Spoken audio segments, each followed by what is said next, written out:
America presents The Fred Allen Show.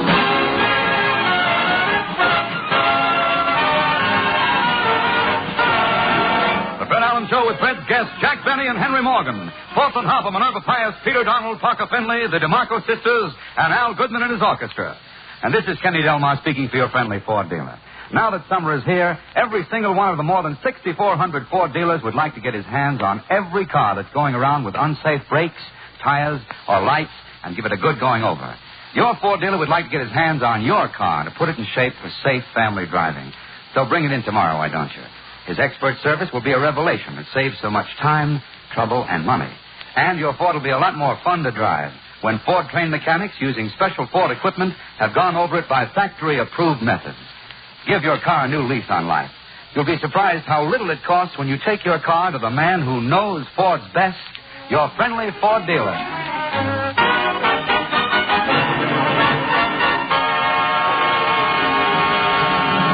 Sunday night again, and here comes Fred Allen in his new Ford to keep his weekly date at the corner of Main Street. As Fred steps out of his Ford, he hears a voice say, Mr. Allen! Portland,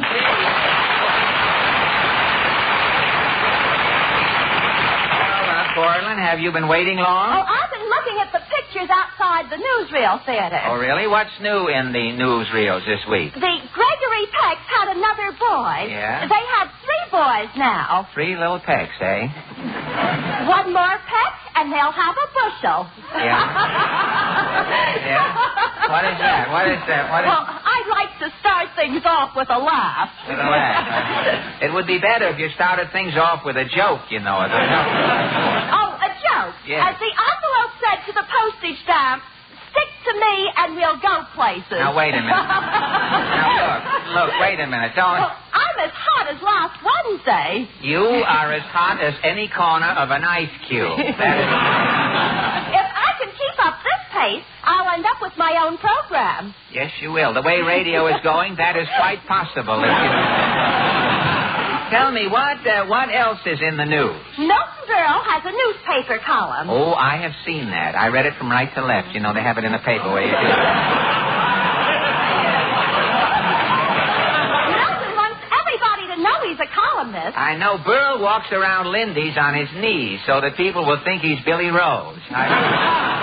Milton went out to Hollywood to make a picture for Warner Brothers. Yes, I saw that, too. It's going to take 3 weeks after the picture's made. He has to pop his own corn to go with the picture. When Burl's picture plays the Strand, it will pack the streets. Well, enough about Mr. Television. Burl is the only comedian I know who uses an air wick for a straight man. Say, I just happened to think. You told me to remind you about Jack Eigen. Oh, yes, Jack Eigen. Tonight will be the last time Jack Eigen's name will ever be mentioned on our program. Are you going to bid him farewell? Yes, Portland, I am. Let us bow our heads, sister, and face the Copacabana. As for the last time we mention his name, Jack Eigen.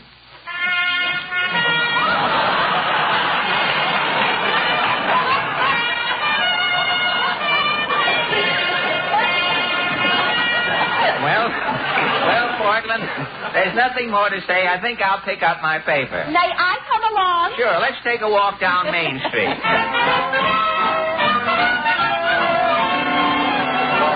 What does the paper say? Say, here's an ad for that radio program I'm going to be on tomorrow night. Oh, DuPont's Cavalcade of America, the life of Sue Chan. You know, he owns the House of Chan, and I'm going to interview him on the program. It'll be very interesting, my dialect and his blending that way. It'll come out. Say, here's an item. Look at this. As the first day of summer arrived this past week, millions of Americans started planning their vacations. Do you think most people really plan their vacation? Who knows? Let's ask some people as we're walking down Main Street. This man coming along with the live frogs on his smoking jacket. Pardon me, sir. Claghorn, say Claghorn's the name, Senator Claghorn, that is. Well, Senator... If you're telling forth, ain't no gypsy to me. Don't hold me up, son. I'm busier than a man with St. Vitus dance trying to put on his long underwear. You're busy? Yeah, I'm heading a committee in Washington to track down them 5%ers. Oh, the 5%ers. Have you trapped any of those 5%ers, Senator? Well, I got my eye on one little wassup. Yeah? He's got a second-hand hearing device. He's still pretty deep. And he's a 5%er? Yeah, the Navy ordered 200 boats. 200 boats. This little deep scissor bill thought to said goats. You mean the Navy ended up with 200 goats? With them goats loose in the Navy, son, today it ain't safe to be a rear admiral. Well, you sure have plenty of problems, Senator. Yeah, I'm keeping my eye on them red investigations. Say, do you think, confidentially, Senator, do you think communism is spreading, do you? It sure is, son. Them communists is heading for plenty of trouble. Trouble? Russia's taking over China. Where does the trouble come in? Them Russians are bringing borscht into China. Borscht? Son, when a Chinaman tries to lift that wet potato out of his borscht with chopsticks, there's going to be trouble. Tell me, Senator, do you think most people plan their vacations? Americans have been planning the same vacations for generations. Really? Everybody in America finally gets to Europe. Finally gets to Europe, eh? Every year, our civilians go over there for pleasure. Every year? And every 20 years, our army goes over there on business. Come on.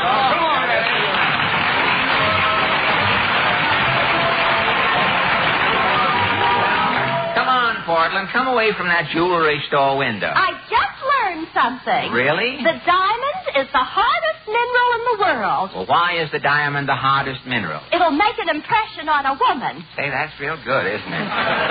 Look who's coming out of Howard Johnson's with the ice cream cone. Who? Titus Moody. Oh, hi, Mr. Moody. Howdy, Bob. Mr. Moody? Mr. Moody, do you think most people plan their summer vacations?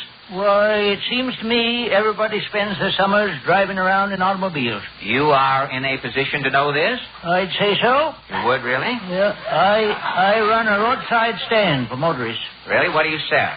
My sign says, genuine farm eggs, strictly fresh. Well, how many chickens do you have? I don't have none. Well, with no chickens, how can you run an egg business? Every morning I buy a load of eggs at the A&P supermarket. At the A&P? I set the eggs out on my roadside stand in nests. I see. Then I dress up as a rube. You dress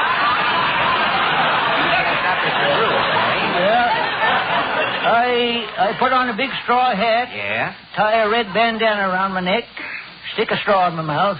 Then I go down by the road and I lean on a long rake. Well, what happens when a motorist drives up to your stand? Why, I start yelling, well, I swan, by heck, and other rustic expressions. So, the motorist, he thinks he's dealing with a country jay, a pea picker. A pea picker, hey? He says, how about it, Zeke? Are them eggs fresh? Yeah? And with that, Miss Moody, she's under the counter meditating. She starts clucking. She's clucking. And the motorist buys the eggs? I ain't missed a sale in 20 years. Well, how many eggs do you sell? Well, I can only sell 60 eggs an hour. Well, why only 60 eggs an hour? There's one born every minute. So long. So long.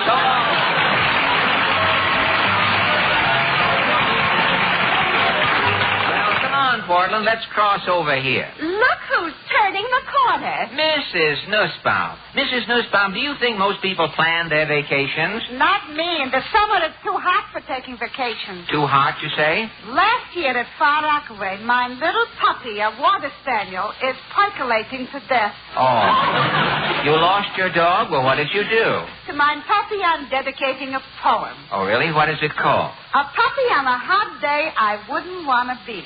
Yeah, it's a little doggerel, hey? Well, how does it go? A puppy on a hot day I wouldn't want to be. A puppy on a hot day could be someone else, not me. A herring on a hot day I would be. Likewise, a guppy. But one thing I would hate to be on a hot day is a puppy. A puppy on a hot day can wag his tail a minute. This will stir a breeze behind, but the puppy isn't in it. For a puppy, I feel sorry. On a hot day, he will pant. I can take my coat off, but a little puppy can't. Good night, Mrs. Nussbaum.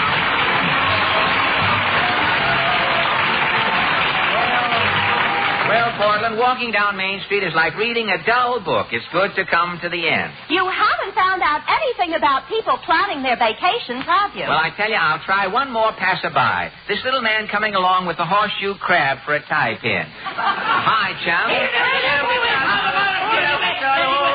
How do you do? Ajax Cassidy. Stand aside, me boy. I'm celebrating. You're celebrating what? Sure, the drought is over. The beer strike ended.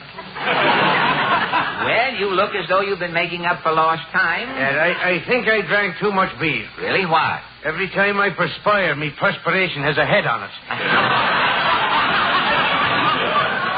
Well, tell me, Ajax, do you think people plan their vacations? No, me boy, I don't plan nothing. I have the same vacation every summer. You do? To get away from the humdrum routine, the grind of doing nothing all year. Yes? For me vacation, Yes? I go to work for 2 weeks. Come on, you boy. So long, Ajax. Well, let's go, Portland. I'll be late for my date at the music store. You have a date? Oh, say, is this a big night tonight? You know, one of the DeMarco sisters, Ann DeMarco, has written a song. Now, Al Goodman and his orchestra and the DeMarco sisters are going to do Ann's song for the first time on the air tonight. It's called Time Doesn't Change a Thing.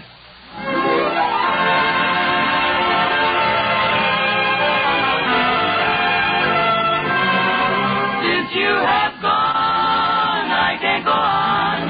No use in trying.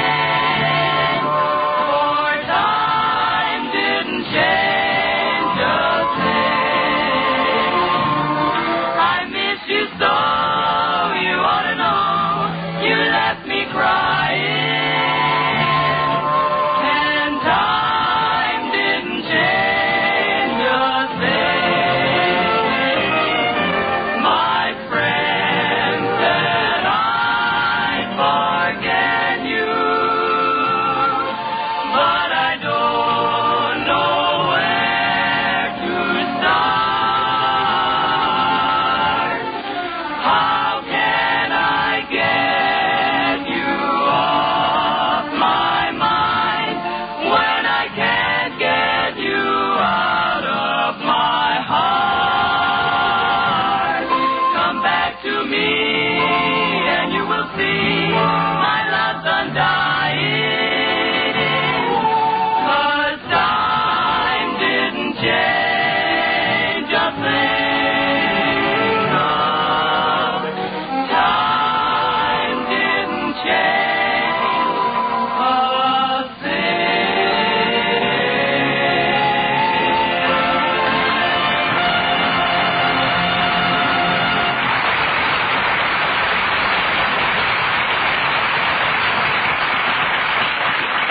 Say, Portland, this is the last time we'll ever walk down Main Street. Let's stop in and say goodbye to the Ford dealer. All right. He's standing inside the door. Oh, swell. Well, Fred and Portland, this is a surprise. This is our last program. We want to say goodbye. Yes, Portland and I want to tell you and all the Ford dealers how wonderful it has been to work for you these past 2 years. Thank you, Fred. What are you and Portland going to do this summer? Well, part of the summer, we're going to drive around in our new Ford. Yes, we may sell some cars for you now while we're out on the road this summer. You don't have to sell Fords, Fred. No? The new Ford sells itself. The new Ford is the only car in its class with a V8 engine. The only one with 100 horsepower. Say, I've heard Kenny say that on the program. Kenny said the V8 is the type of engine used in America's costliest car. That's right. Yet a Ford with a V8 engine costs hundreds of dollars less than many other cars with six-cylinder engines. The Ford has more power for the weight the engine has to move than any other car on the road. And Kenny always talks about the new Ford feel. Yes, Fred, other features that contribute to the new Ford feel are the solid lifeguard body of heavy-gauge steel, the magic action brakes that are 35% easier to apply, and new springs, hydrocoil in the front, Paraflex in the rear. Oh, Mama says the new Ford is the fashion car of the year. That's true, Portland. The new Ford received the 1949 award from the New York Fashion Academy. Say, on the program, too, Kenny says the Ford is a big car. Yes, the new Ford has more hip room. And can Mama use that hip room? Yeah. It has more shoulder room than any other car in its field. And big picture windows all around. Oh, Mama likes big windows. She can see what everybody's doing. Mama's nosy. Say, well, this is all mighty interesting, hearing about all the features of the new Ford. But, Portland, I think we'd better leave. Well, why, Fred? You bought a new Ford, didn't you? Yes, but if you keep talking, I'll buy another one. Come on, Portland. Happy vacation, kids. Thanks. Goodbye.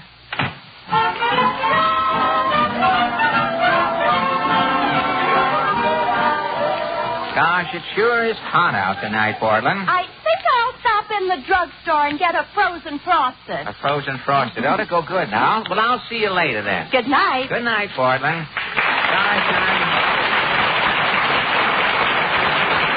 I'm sure going to miss Main Street, the jewelry store, the grocery, the pawn shop. Say, who is this man in front of the pawn shop with a moose head under his arm? Hello, Fred. Henry Morgan. Henry, you in front of a pawn shop? Fred, when I'm working, I'm in front of the cigar store. Well, I know.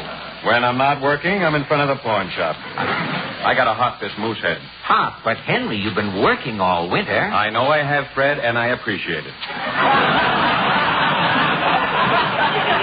And, Henry, I just read that you're going back on the air replacing Duffy's Tavern. Yeah, but that doesn't start until July 6th. But, Henry, what did you do with all... You worked all winter. What did you do with all your money? Well, I got tired sitting around on the bare floor of the apartment, so I bought a rug and some furniture on the installment plan. I see. First week I was out of work. To make the payments on the furniture, I had to borrow $300 from a loan company. Uh-huh. Now I owe the loan company, so I have to pawn my moose head. Well, Henry, confidentially, that is a pretty mangy-looking moose head you have there. Fred, please, if it weren't for this moose head, I wouldn't be alive, out of work, and owing $300 today. You mean the moose saved your life? Yes, Fred, it did. Last winter, I went hunting up in Canada. Yes? Got lost in the woods. For 12 days, I had nothing to eat. Gosh. I was sitting by the edge of a lake, watching myself slowly starve to death, when this moose peeked out from behind a tree. You saw the moose, did you? I did. I picked up my rifle. Yes? I was just about to pull the trigger when the moose looked at me with those big brown eyes. Yes? I didn't have the heart to shoot. I put down my rifle. The moose knew that even though you were starving, Henry Morgan, you had spared his life. Yes, and he was so grateful, that moose walked over to me and dropped dead.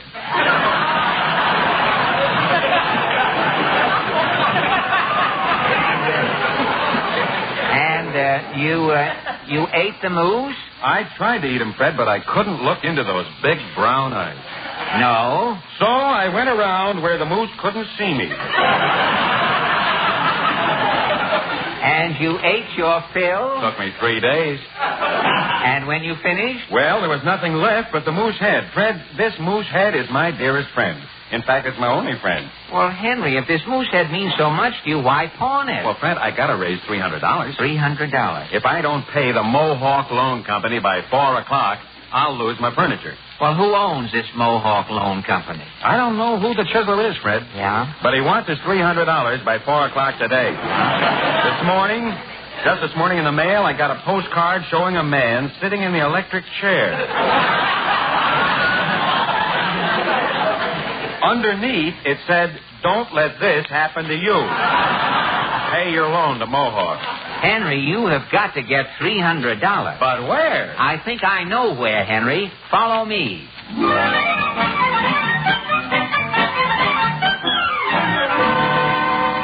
Well, Henry, here we are. This is the Chase National Bank. I'll see if this party is in. Say, guard. Yes, sir. We're looking for Mr. X. Is Mr. X expecting you? Yes, I'm a friend of Mr. X's. Go through that iron door and down the circular staircase. Thank you very much. Come on, Henry. Fred, who is Mr. X? Henry, his name is never mentioned. Yeah, but do you think he'll lend me the $300? Quiet. Here's another guard. You looking for someone, gentlemen? Mr. X. Is Mr. X expecting you? Yes, I'm a friend of Mr. X's. Go down through this trap door and crawl through the tunnel. Thank you. Come on, Henry. Gee whiz, Fred, it's dark. Say, how much farther do we have to crawl? Henry, there's a flashlight.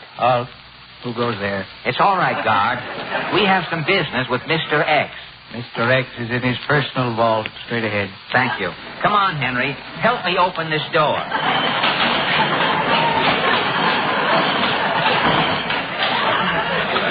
whiz. Fred, look at the money in this vault. It's stacked up to the ceiling. I think Mr. X is coming. Hello, Fred. Mr. X, Fred, this is Jack Benny.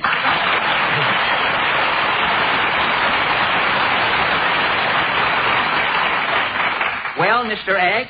You can call me Jack, Fred. I like to keep everything informal around the vault. Oh, well, thank you, Jack. I hope we're not interrupting. No, it's all right, Fred. A little rest will do me good. I've been counting steadily since 5 o'clock this morning. I've got a cramp in my tongue from wetting my finger.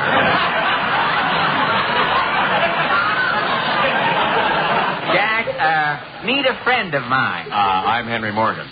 Morgan? Are you one of J.P.'s nephews?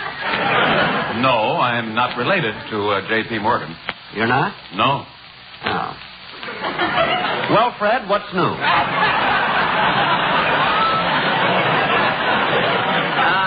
Nothing much, Jack. How long are you going to be in town? Oh, I'll be here counting all summer. This is Mr. Benny's vacation, Henry. He always spends the summer in his vault here. Gee, don't you miss the outdoors, Mr. Benny? No, it's cool down here, and it's so nice and green.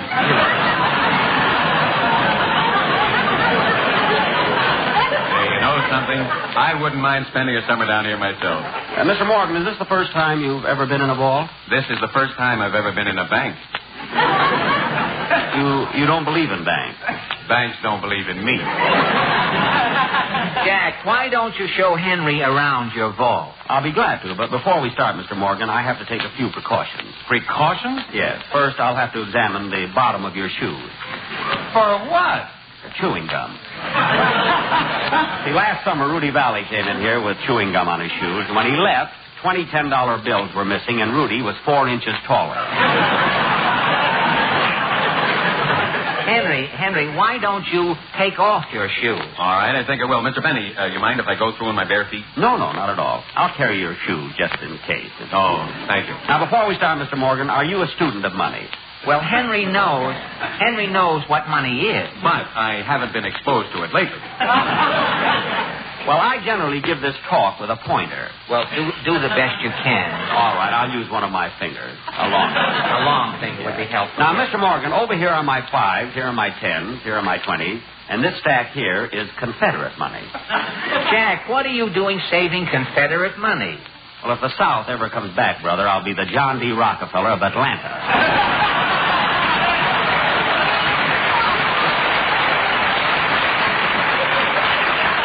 Tell me, Mr. Benny, what is this in the glass case? Oh, that is the first dollar I ever made. Well, it looks like a string of beads. It's wampum.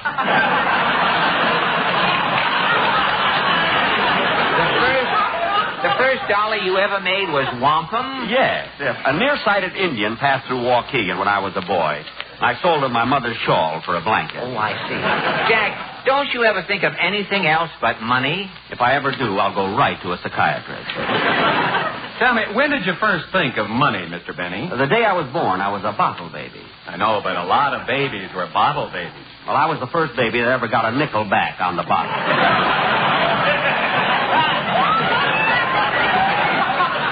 And you've dedicated your entire life to the accumulation of money? Yes, my boy, I have it. It's my fond hope that when I die, I'll go to Fort Knox. Well, Jack, the reason I brought Henry over... Yeah, Mr. Benny, you see, by 4 o'clock. 4 o'clock? What time is it now? It's 3:45. The boy should be checking in. I wonder... Oh, that must be one of the boys now. Come in. Number 1 reporting, Mr. Benny. Okay, number 1. Got a big day, 4,682 nickels. Good. So long, Mr. Benny. So long, number 1. Say, Jack, what are all those nickels?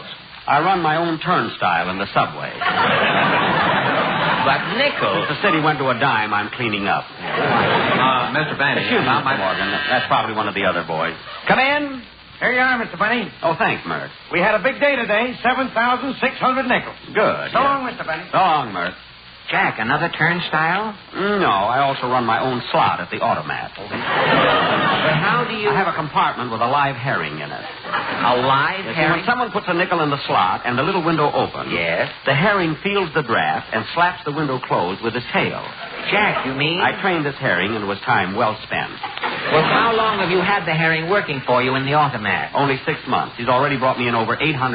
Say, Mr. Benny, by 4 o'clock, if I don't have $300... Excuse me, Mr. Morgan. Come in. Here it is, Mr. Benny. Thanks, Bob. I got a whole chimney full today. Good. Merry Christmas,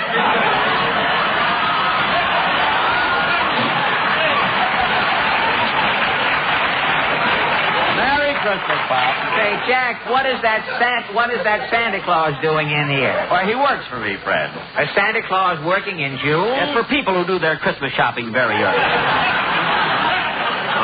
Mr. Benny, the reason that I'm here... Yes, Jack. Look, Henry has to borrow $300 by 4 o'clock, or some shyster with a loan company will take his furniture and his moose head. Yes, Mr. Benny, see, we thought that maybe you $300. I'm a good risk, Mr. Benny. I've been working all winter. Yes. You worked all winter and you're broke? I'm flatter than something that's been stepped on. Mr. Morgan, this is rather a personal question, but what do you do with your money? I spend it. I see your problem already. How do you spend your money? Well, after a hard day's work, I generally go into a bar for a cocktail. Yes? I buy drinks for everybody, and then we go to dinner. We? After buying a few drinks, I suddenly acquire a crowd of friends. And you buy everybody's dinner? Well, if I bring guests in to eat, I have to pick up the check, don't I? I've heard of it.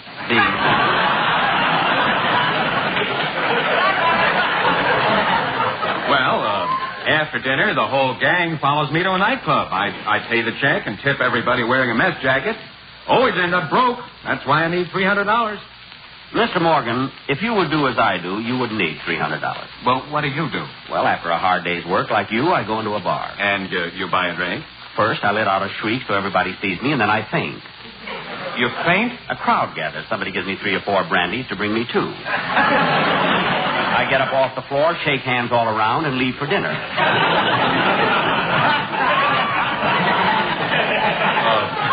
Do you eat alone, Mr. Benny? No, I usually find a group of friends at a table, and I sit with them. Who pays for the dinner? Well, all during the meal, I keep feeling my pad of butter. You keep feeling your butter? Yes. When it comes time to pay, I reach for the check. While my hand is slipping around, somebody else picks it up. Well, I'd like to know something. After dinner, do you go out to a nightclub? Always. I order champagne for everybody. Then just before the floor show finishes, I swallow 4 sleeping pills fast. 4 sleeping pills? Yes. I don't know how the party ends up or who pays the check. I just wake up in bed the next day well rested. You see, Henry, Mr. Benny really knows how to live. And nobody ever made me this cheap on my own program.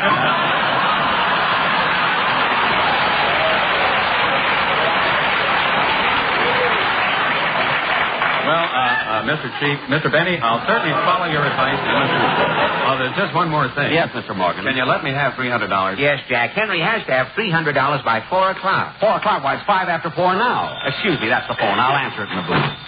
Fred, it's 5 after 4. I'm ruined. Now, Henry, don't go to pieces. But, Fred, my furniture, my moose head, the Mohawk Loan Company will take everything. Henry, I'll go home with you. Maybe I can talk to the shyster who's president of that Mohawk Loan Company. Oh, I'm sorry, fellas. I have to leave. That phone call was urgent. Some business just came up. Well, let's go, Henry. Maybe I can give you fellas a lift. Which way are you going? Well, I'm going home. I live on East 61st Street. Really? I'm going to East 61st Street.